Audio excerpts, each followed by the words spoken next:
नमस्कार मित्रांनो, श्री स्वामी समर्थ. शनिवारी संकष्टी चतुर्थी आलेली आहे.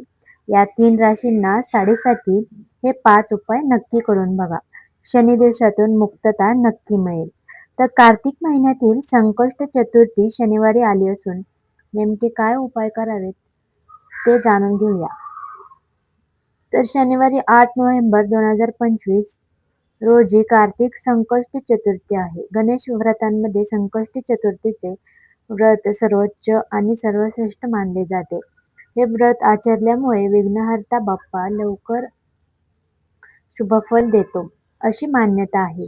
कार्तिकी एकादशीला चातुर्मास समाप्त झालेला आहे.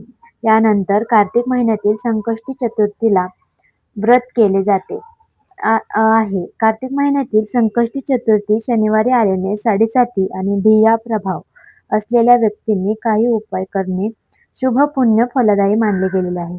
ते कोणते उपाय आहेत चला जाणून घेऊया. गणपती बाप्पांचे हे आबालवृद्धाचे आराध्य दैवत. गणपती ही वैश्विक देवता आहे. गणपती बुद्धीची देवता आहे.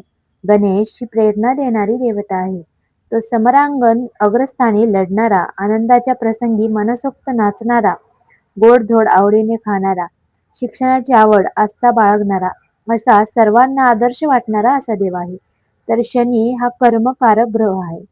जसं ज्याचं कर्म तसे फल शनी देतो असे मानले जाते. संकष्ट चतुर्थीला सकाळी गणपतीचे पूजन करावे, उपवास करावा, बाप्पाला जास्वंदाचे फूल आणि दुर्वांची जुडी अवश्य अर्पण करावी.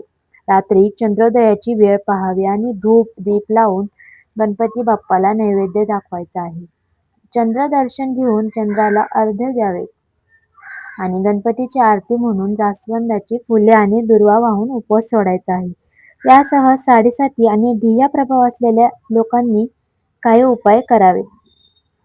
आत्ताच्या घडीला नवग्रहांचा न्यायाधीश मानला गेलेला शनी मीन राशीत आहे. मीन राशीचा स्वामी गुरु ग्रह आहे. जून 2027 पर्यंत शनी मीन राशीत विराजमान असणार आहे. त्यामुळे कुंभ राशीचा साडेसातीचा शेवटचा टप्पा सुरू आहे. मीन राशीचा साडेसातीचा दुसरा टप्पा सुरू आहे आणि मेष राशीच्या साडेसातीचा पहिला टप्पा सुरू आहे. प्रत्यक्षात साडेसाती येणे ही एक प्रक्रिया आहे. तर या 3 राशींना हे 5 उपाय नक्की करून बघा. शनिवारी सकाळी तसेच प्रदोष काळी तिन्ही सांजेला दिवे लागलेल्या शनिदेवाचे स्मरण, पूजन, उपासना करावी.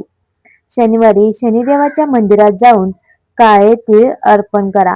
तेलाचा दिवा लावा. तिळाच्या तेलाचा दिवा लावायचा आहे. शनी बीज मंत्राचा जप दररोज करायचा आहे. विशेषतः शनिवारी अवश्य करावा. शनीची उपासना, शनी स्तोत्रांचे 21 वेळा पठण, शनी चालीसा पठण, शनी दर्शन असे उपाय सांगितलेले जातात. साडेसाती सुरू असताना आपल्या इष्टदेवतेचा जप रोज करणे लाभप्रद ठरते. हनुमंताचे दर्शन घेणे, समर्थ रामदास कृत मारुती स्तोत्र म्हणावे. हनुमान चालीसा, बजरंग बाण किंवा सुंदरकांड हनुमंताच्या पराक्रमांचे गुणवर्णन करायची स्तोत्रे म्हणावीत. पिंपळाच्या झाडाशी दूध आणि पाणी मिसळून दर शनिवारी नियमितपणे अर्पण करा. तर हा व्हिडिओ आवडला असेल तर नक्की लाईक करा, शेअर करा आणि सबस्क्राईब करा. गणपती बाप्पा मोरया, मंगलमूर्ती मोरया. तर सर्वांची साडेसाती दूर हो हीच गणपती बाप्पांच्या चरणी प्रार्थना करते आणि हा व्हिडिओ आजच्या दिवशी संपवते. तर धन्यवाद.